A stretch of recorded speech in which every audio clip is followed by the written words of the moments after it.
रात को मेरे जेठ जी के कमरे से चीखों की आवाजें आई थी। मेरी जेठानी जी कब की मर चुकी थी। जेठ जी का राज जानने के लिए एक रात मैं उनके कमरे में छुप गई। फिर जेठ जी ने जो किया, हे भगवान! जब मैंने पहली बार वो दिल दहलाने वाली चीखों की आवाज़ सुनी तो मैं पूरी तरह से घबरा गई थी। मैं गहरी नींद से हड़बड़ा कर उठ बैठी और चीखने चिल्लाने की आवाज़ें पूरी हवेली में गूंज रही थी। उस समय चारों ओर सन्नाटा था। मेरे कमरे में बहुत अंधेरा था। मैंने हाथ टटोलते हुए साइड टेबल का लैंप जलाया। मैंने घड़ी की तरफ देखा तो रात के 1 बज रहे थे और चीख पुकार की आवाज़ें पूरी हवेली में गूंज रही थी। मैं हैरान थी कि मेरी बगल में लेटा मेरा पति राज अब भी गहरी नींद में सोए हुए थे। इतने शोर में उन्हें नींद कैसे आ सकती थी? कल ही तो मैं राज की दुल्हन बनकर इस घर में आई थी। मेरी शादी बड़ी धूमधाम से राज से हुई थी। मैं बहुत अमीर खानदान की बहू बनी थी। मैं भी एक अमीर खानदान से थी। मेरे सास ससुर मर चुके थे। जेठ जी बहुत देखरेख वाले इंसान थे। मैं उनके व्यवहार को अच्छी तरह से जानती थी। मेरी राज से लव मैरिज थी। हमने एक दूसरे को शादी के लिए खुद ही पसंद किया था और वहीं से हमारी फ़ोन पर बातें होना शुरू हो गई। हम दोनों ही अमीर खानदान से थे, इसलिए किसी को भी इस रिश्ते पर ऐतराज नहीं हुआ। मेरी शादी की पहली रात थी। इस रात मैंने हवेली में चीखे आवाज़ें सुनी थी। एक लड़की की चीख की आवाज़ थी, जैसे वो अपनी मदद के लिए किसी को पुकार रही हो। पहले तो मैंने सोचा कि कमरे के बाहर जाकर देखूं कि आवाज़ किसकी है, कौन है जो इस वक्त इस तरह तेज आवाज़ से चिल्ला रहा है। लेकिन मैं एक दिन की दुल्हन थी तो यूं कैसे मुंह उठाकर कमरे से बाहर निकल सकती थी। आधा घंटा ये आवाज़ गूंजता रहा। उसके बाद शांति छा गई। मुझे राज की नींद देखकर बड़ी हैरत हो रही थी। वो इतने शोर में कैसे सो सकता है? लेकिन कुछ देर के बाद आवाज़ आनी बंद हो गई थी, जैसे कभी कोई शोर हुआ ही ना हो। मैं दोबारा से लेट गई और अब मेरी आंखों से नींद कोसों दूर जा चुकी थी। मेरे दिमाग बार बार उस चिल्लाने वाली लड़की की तरफ जा रहा था। कौन थी वो लड़की और वो ऐसे क्यों चिल्ला रही थी? और उसकी आवाज़ पर सब लोग क्यों खामोश थे? वरना एक हलचल सी मच जानी चाहिए थी। फिर मुझे कुछ डर सा महसूस होने लगा था, क्योंकि जहाँ ये हवेली बनी हुई थी वहाँ आसपास केवल जंगल ही जंगल थे। गांव तो 3-4 मील की दूरी पर थे। मैं कुछ दिनों के लिए गांव आई हुई थी, क्योंकि मुझे रहना तो शहर में ही था। शादी से पहले मेरी ये बात तय हुई थी और शहर में भी इन लोगों का बंगला बहुत खूबसूरत बना हुआ था और हवेली तो इतनी बड़ी थी कि न जाने कितने कमरे यहाँ पर बने हुए थे। यहाँ का बगीचा बहुत बड़ा बना हुआ था। मुझे तो इस हवेली में घुसते ही किसी महल के जैसा लगा था। मैंने बस थोड़ी सी नज़र ही डाली थी, लेकिन यहाँ की अमीरी देखकर मेरी नज़र थम सी गई थी। मेरा कमरा फूलों और कैंडल से सजाया गया था। मैं खुद पर जितना भी गुरूर करती उतना ही कम था। हम दोनों को देखकर सब दिया बाती की जोड़ी कहते थे। मगर आज की रात जो कुछ मैंने सुना था, मेरे दिमाग काम करना बंद कर दिया था। न जाने कब सोचते सोचते मैं फिर से नींद की वादियों में खो चुकी थी। सुबह राज प्यारी सी मुस्कान लिए मुझे जगा रहा था। कहने लगा, उठ जाइए मैडम जी, ये दिल्ली नहीं है जो आराम से चादर ओढ़कर सोई रहोगी। मैंने धीरे धीरे आंखें खोली तो वो उठ चुका था। राज बिस्तर से उठकर अपने कपड़े निकाल रहा था। मुझे कहने लगा कि तुम्हारा सामान ड्रेसिंग रूम में पड़ा है और तुम्हें वही पहनना है। वो मुझे कहकर वॉशरूम में चला गया। मैं बिस्तर से उठकर बैठ गई। पहले तो मुझे ऐसा लगा कि रात वाली बात शायद मेरी कोई वहम थी। मैं वही बात सोचते सोचते ड्रेसिंग रूम में चली गई, जो मेरे ही कमरे में बना हुआ था। इतना भारी भरकम जोड़ा देखकर मेरी आंखें फटी गई। मैंने फ्रेश होने के बाद बहुत ही मुश्किल से उन कपड़ों को पहना था। राज कमरे से जा चुका था तो कुछ लड़कियां मुझे पूछकर मेरे कमरे में आई और मुझे जेवरात पहनाने लगी, तैयार करने लगी। जब मैं सज धज कर बाहर आई तो मेरे जेठ जी सामने कुर्सी पर बैठे थे। उन्होंने मुझे देखा और मुस्कुराने लगे। फिर मेरे पास आए और मुझ पर हजारों के नोटों की वारिश करके मेरा स्वागत किया। फिर मुझे बाहर ले गए, जहाँ गांव की औरतें मुझे देखने के लिए कब से मेरा इंतजार कर रही थी। गर्मी और धूप में जाने वो कब से बाहर बैठी थी। वो मेरी एक झलक देखने के लिए वहाँ पर बैठी हुई थी।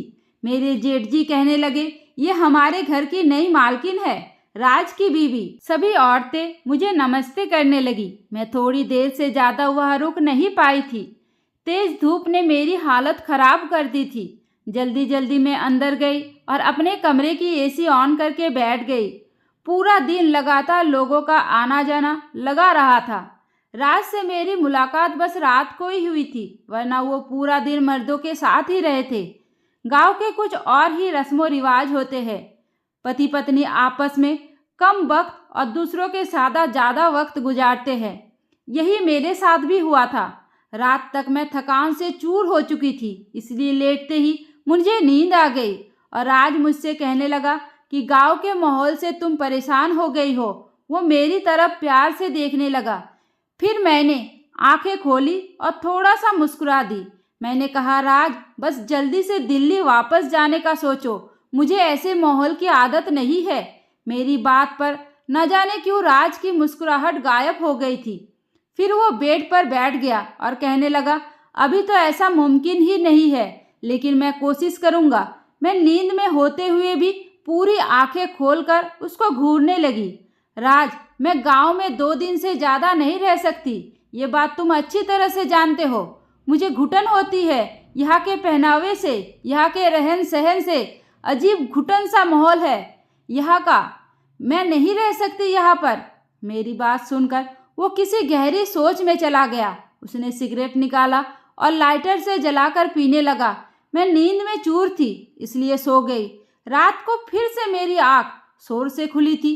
मैं तुरंत उठकर बैठी और मैंने राज को भी जगा दिया।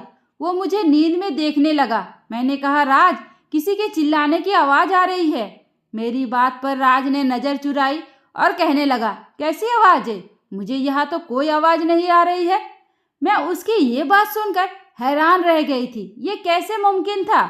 मुझे तो लड़की के चिल्लाने की आवाज़ें आ रही थी, लेकिन राज को नहीं आ रही थी। मैंने हैरत से राज की तरफ देखा। मैंने कहा कि लड़की की आवाज़ तुम्हें सुनाई नहीं दे रही है? वो कहने लगा, नहीं, मुझे कोई भी आवाज़ सुनाई नहीं दे रही है। मुझे नींद आ रही है, मुझे परेशान मत करो। ये कहकर वो फिर से सो चुका था और मेरा डर के मारे बुरा हाल था। क्या ये आवाज़ें सिर्फ मुझे ही सुनाई दे रही थी? इसका मतलब कोई भूत प्रेत? ये सोचकर मैं डर से कांपने लगी थी। डर की वजह से मैं राज से चिपक के लेट गई। मेरा दिल जोर से धड़क रहा था। अब तो मुझे इस हवेली में एक दिन भी नहीं रुकना था। मुझे तो भूतों से बहुत डर लगता था। अगली सुबह ही मैंने राज से शहर जाने की जिद शुरू कर दी। मैंने कहा, मुझे वापस दिल्ली जाना है। मुझे डर महसूस हो रहा है। मुझे 2 दिन से यहाँ किसी के चिल्लाने की आवाज़ सुनाई दे रही है, जैसे कोई लड़की मदद के लिए पुकार रही हो। मैं यहाँ नहीं रह सकती। डर की वजह से ऐसा लग रहा था जैसे मैं अभी के अभी रो दूंगी। और राज मुझे ध्यान से देख रहा था। वो बार बार नजरें चुरा रहा था। वो मुझे कहने लगा, वर्षों से इस हवेली में किसी किसी को ऐसी आवाज़ें सुनाई देती है जैसे कि तुम्हें दे रही है, लेकिन उन आवाज़ों से कभी भी हमें नुकसान नहीं पहुंचा। वरना क्या मेरी भाभियाँ यह रह सकती थी? मुझे राज के किसी भी बात से चैन नहीं मिल रहा था। मुझे बस दिल्ली जाने का इंतजार था। सुबह नाश्ते के वक्त मेरे जेठ जी ने राज से पूछा था कि तुम दिल्ली वापस कब जा रहे हो। ये सुनकर राज का चाय का कप हाथ में ही रह गया था, लेकिन मैं दिल ही दिल में खुश थी कि किसी को तो हमें गांव से दिल्ली भेजने का ख्याल आया। राज ने कहा, भाई, जो आपका आदेश। राज ने बहुत ही मुश्किल से ये बात कही थी। वो अपने बड़े भाई से बहुत डरता था। जेठ जी कहने लगे, आज शाम तक तुम दिल्ली जाने की तैयारी करो, वहाँ के काम देखो जाकर। मैं तो खुशी के मारे फूली नहीं समा रही थी। मैंने जल्दी से चाय खत्म की और कुर्सी पीछे खिसका कर खड़ी हो गई तो मेरे जेठ जी कहने लगे, बहू, आज तुमने नाश्ता ठीक से क्यों नहीं किया? मैंने कहा, मुझे अपनी और राज की पैकिंग भी करनी है। शाम तक जाना है तो टाइम हो जाएगा। मेरी बात सुनकर जेठ जी राज को घूरने लगे और कहने लगे, तुमने बहू को ये नहीं बताया कि अब यह हवेली में ही रहेगी? ये बात मेरे दिल पर लग गई और मैं राज की तरफ देख रही थी। वो कहने लगा, मैं भूल गया था भाई। मेरे जेठ जी फिर मुझे कहने लगे, बेटा, तुम अब हमारी इज्जत हो। और हमारी घर की औरतें हवेली से बाहर कदम नहीं रखती। तुम यही रहोगी। दिल्ली में केवल राज ही जाएगा। ये सुनकर मैं दंग रह गई थी कि राज ने पहले ये बात मुझे क्यों नहीं बताई। उसने यही कहा था कि कुछ वक्त मुझे गांव में रहना पड़ेगा, फिर वो मुझे अपने साथ दिल्ली ले जाएगा। मैं गुस्से की वजह से उठकर कमरे में चली गई। मुझे झूठ बोला गया था। कुछ देर बाद राज भी कमरे में आया और मैंने कहा, मुझे इस भूत बंगले में नहीं रहना। तुमने मुझे झूठ कहा था कि हम दिल्ली में रहेंगे। तुम अपने भाई से जाकर बता दो। मेरी बात सुनकर वो मेरे पास आकर बैठकर बहुत ही प्यार से बोला, मैं तुम्हें अभी दिल्ली नहीं ले जा सकता। बस कुछ महीने यहाँ रह लो। वैसे ही रहो जैसे यहाँ की औरतें रहती है। फिर मैं तुम्हें दिल्ली लेकर जाऊँगा। मैंने कहा, मैं तुम्हारे बिना यहाँ नहीं रहूँगी। रात के वक्त वो चीखों की आवाज़ मेरी जान निकाल देगी। मुझे बहुत डर लगता है। वो मुझे कहने लगा, तुम चीखों पर ध्यान मत दो। वो जो भी है तुम्हें कुछ नहीं करेगी, ये मैं तुमसे वादा कर सकता हूँ। तुम बस कमरा लॉक रखना और रात को बिल्कुल भी बाहर मत निकलना। राज की बातों ने तो मुझे बहुत ज़्यादा डरा दिया था। मैंने कहा, मैं अकेली रात को इस कमरे में नहीं सो सकती। राज कुछ देर तक सोचता रहा, फिर कहने लगा, ठीक है, मैं भाई से कहकर एक नौकरानी का इंतजाम करवा दूंगा। तुम्हारे साथ रात को इस कमरे में सो जाया करेगी, लेकिन तुम बस ये कोशिश करना कि भाई को तुमसे कोई शिकायत ना हो। मैंने इस बात पर सिर्फ सिर हिला दिया। राज शाम को दिल्ली के लिए निकल चुका था और मैं अकेली रह गई।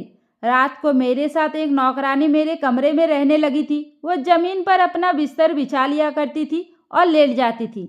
रात को जब वो चीखों की आवाज़ें आई तो मेरी आंखें खुल जाती थी। मैंने महसूस किया था कि जिस वक्त चीखों की आवाज़ें आई थी वो नौकरानी भी करवटें बदलती रहती थी। मुझे ये शक होने लगा था कि शायद वो भी इन आवाज़ों को सुन सकती है। कई बार मैंने नौकरानी से चीखों के बारे में पूछा तो उसके चेहरे का रंग उड़ जाता और वो डर जाती थी। फिर ना में सिर हिलाने लगती थी और कहने लगती, मैंने ऐसी कोई आवाज़ें नहीं सुनी। मैंने उसके डर से ये तो अंदाज़ा लगा लिया था कि ये कहानी कुछ और ही है, इसलिए उससे कहा कि मैं जानती हूँ कि वो आवाज़ें तुम्हें भी सुनाई देती है। मेरी बात सुनकर वो मेरे सामने हाथ जोड़ने लगी और कहने लगी, इस बात का जिक्र हवेली में किसी से भी नहीं करना, वरना बहुत बड़ा अनर्थ होगा। उस नौकरानी की बात सुनकर मुझे जानने की चाहत होने लगी थी कि आखिर मालूम भी तो हो कि सारा माजरा है क्या।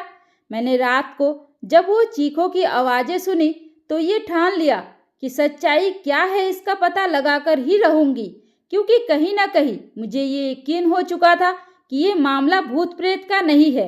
रात को चिल्लाने की आवाज़ सुनकर मैं उठकर खड़ी हो गई और दबे पाँव अपने कमरे के दरवाजे के पास आई और धीरे से दरवाज़ा खोला। मुझे वो आवाज़ें ऊपर की मंजिल से आ रही थी। मैं धीरे से चलती हुई ऊपर चढ़ गई। वहाँ से वो आवाज़ें मुझे और भी नज़दीक से सुनाई देने लगी थी। जब मैं उन आवाज़ों का पीछा करते हुए आगे बढ़ी तो सामने कमरे को देखकर मेरे होश उड़ गए। वो तो मेरे जेठ जी का कमरा था, जहाँ से लड़की की आवाज़ें आ रही थी। मेरे चेहरे का रंग उड़ चुका था। मैं वापस नीचे आ गई और अपने कमरे में आकर अपनी बढ़ती दिल की धड़कनों पर काबू करने लगी। रमन यानी कि मेरे जेठ जी कमरे से आ रहे थे। आवाज़ सुनकर मैं ये सोच भी नहीं सकती थी कि वो ऐसे भी हो सकते हैं। उनकी बीवी भी जिंदा नहीं थी, ना ही उन्होंने दूसरी शादी की थी। दुनिया के सामने वो कितने बड़े थे। फिर वो आवाज़, मैं खुद से ही बातें करने लगी। मेरे दिल में उनकी बहुत इज्जत थी। मैं उनके बारे में इस तरह सोच भी नहीं सकती थी। मेरे आंखों से आंसू बहने लगे। मैं अपने बेड पर बैठकर रोने लगी। मेरे जेठ और औरतों के साथ? नहीं नहीं, ऐसा कैसे हो सकता है? गांव वाले तो उनकी बहुत इज्जत करते हैं। फिर ये सब क्या था? ये उनका कौन सा रूप था जो आज मैंने अपनी आंखों से देखा था? मेरी पूरी रात जागते हुए कटी थी, क्योंकि मैं उनके बारे में ऐसा सोच भी नहीं सकती थी। सुबह नाश्ते पर वो इस तरह बैठे थे। मेरी आंखें देखकर चाय पीते हुए कहने लगे, राज ने फ़ोन पर बात नहीं की मेरी बहू से, तभी तो रो रो के आंखें सूज गई है। उनकी बात पर मैंने कोई जवाब नहीं दिया। मैं खुद ही मुस्कुराने लगी। फिर बोले कि राज वह बहुत बिजी है, शायद इसलिए फ़ोन नहीं कर पाया होगा। मैंने उनकी बात का कोई जवाब नहीं दिया। आज तो उनकी शक्ल देखने का भी मेरा दिल नहीं जा रहा था। कैसा दोगला इंसान था, दिन में एक रूप और रात को ये सोचकर मेरी शरीर कांपने लगा था। मैं सोच चुकी थी कि अब उनका पर्दाफाश करके ही रहूंगी, लेकिन मैं नहीं जानती थी कि अपने लिए कितनी बड़ी मुसीबत खड़ी करने जा रही थी। जब मैंने वही आवाज़ दोबारा सुनी तो मैं फिर से इस कमरे के बाहर चली गई। कमरे के हॉल में देखने लगी तो एक 15 साल की लड़की थी।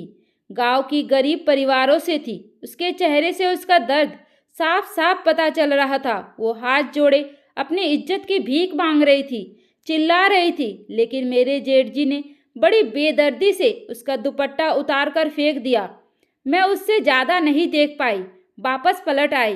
कैसे भी करके मैंने वो रात काटी थी। सुबह होते ही मैंने राज को फ़ोन किया और कहा, तुमने मुझे इतना बड़ा झूठ बोला। तुमने कहा हवेली में आत्माएं हैं, जबकि ऐसा कुछ भी नहीं है। वो आवाज़ गांव की मासूम लड़कियों की है जो तुम्हारे पिता जैसे भाई की हवस का निशाना बनती है। मेरे मुंह से जो जो आ रहा था मैंने सब राज से कह दिया। मेरी बात सुनकर वो गुस्से में आ गया और कहने लगा कि अपनी जुबान को बंद रखना, जैसे हवेली के सभी लोग रखते हैं, वरना तुम्हें रमन की ताकत का अंदाजा नहीं है। वो तुम्हें जान से मार डालेंगे। राज की बात सुनकर जितनी हैरानी हुई उतनी कम थी। मतलब वो अपने भाई के बारे में ये सारी बातें पहले से ही जानता था, वो भी उनसे मिला हुआ था। इस सब में मैंने फ़ोन बंद कर दिया, क्योंकि बुराई होता देखकर मैं ऐसे चुप नहीं रह सकती थी। मुझे बस एक सबूत चाहिए था, क्योंकि यहाँ ऐसा कोई भी नहीं था जो रमन के खिलाफ एक लफ्ज़ भी बोलते। इसलिए मैंने रात होने से पहले ही बीमारी का बहाना बनाया और अपना कमरा लॉक करके अपने बिस्तर में बंद हो गई। मैं जानती थी कि रमन कब ऊपर जाता है, इसलिए मैं अपने पिछले खिड़की से बाहर निकली और पाइपलाइन के सहारे ऊपर की तरफ पहुंच गई। रमन के कमरे की बाहर की खिड़की उस वक्त खुली हुई थी। मैं उस खिड़की के जरिए उस कमरे में पहुंच गई और उस कमरे को किसी दूल्हे के कमरे की तरह सजाया हुआ था। मैं इस खिड़की के पास एक कोने में छिप गई।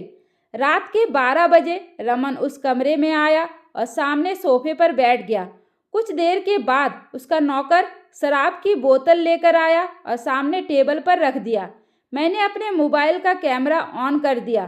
कुछ देर के बाद एक 14 साल की मासूम सी लड़की उस कमरे में आई। वो चिल्ला रही थी, बार बार ये कह रही थी कि उसे उसके घर वालों के पास जाना है।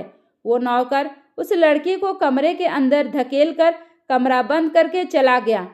रमन एकदम आराम से सोफे पर बैठा उस लड़की की बेबसी का तमाशा देख रहा था, जो बहुत ज़्यादा रो रही थी, दरवाज़ा पीट रही थी, अपने बचाव के लिए मदद मांग रही थी, जिसकी एक पुकार हवेली की दीवारों में गूंज रही थी। वहाँ के लोग इस जुल्म पर बिल्कुल खामोश थे।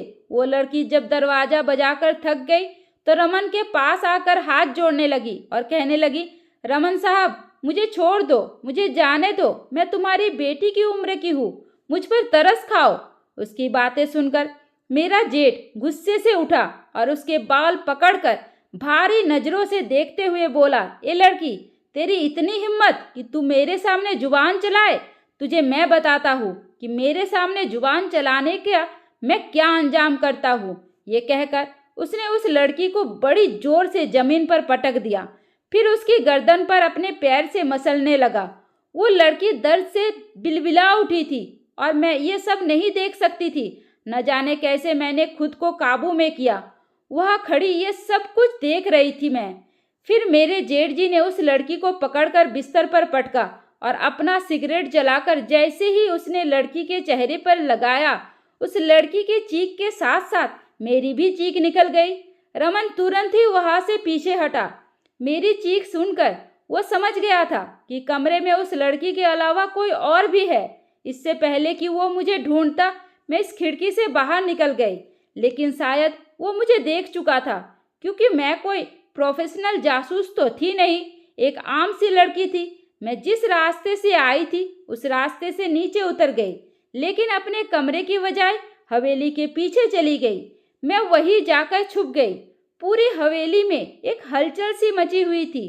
बहुत से कदमों की आवाज़ें सुनाई दे रही थी। मैं एक घनी झाड़ी में छुप गई। बहुत से नौकर टॉर्च जलाकर मुझे ढूंढ रहे थे। मैं तो सांस लेना ही भूल गई थी। मुझे डर था कि अब मैं पकड़ी जाऊंगी। कुछ देर बाद नौकर वहां से चले गए। उनके जाते ही मैंने सुकून की सांस ली। मैं एक बड़े से पेड़ पर चढ़ने लगी जो इस हवेली की दीवार से चिपका हुआ था। उस पेड़ पर चढ़कर मैंने दीवार की दूसरी तरफ देखा तो वह घना जंगल था। मैं वहां कूद गई थी। मैं नहीं जानती थी कि मैं उस जंगल को पार करने के बाद कहाँ पहुंच जाऊंगी, लेकिन मैं लगातार भाग रही थी। सुबह तक मैं भागती रही। जैसे ही हल्की हल्की रोशनी हुई मैं सड़क पर पहुंच चुकी थी। इस वक्त एक बस दिल्ली जाने के लिए वहां से गुजर रही थी। मैं उस बस में बैठ गई और पूरे रास्ते भर मैंने अपना चेहरा दुपट्टे से छुपाए रखा। दिल्ली पहुंचते ही मैंने अपने पापा के दोस्त जो कि दिल्ली पुलिस थे उन्हें ये वीडियो दिखा दी। मेरी वजह से उस गांव के इस घिनौने खेल का किस्सा खत्म हुआ था और रमन के साथ साथ राज भी पकड़ा गया था। वो लोग गांव की कम उम्र के लड़कियों के साथ गलत करके उसे दूसरे शहर में भेजते थे और कुछ को मार देते थे और मेरे पति दिल्ली से वही काम करते थे और इसलिए वो मुझे अपने साथ नहीं लेकर गए थे।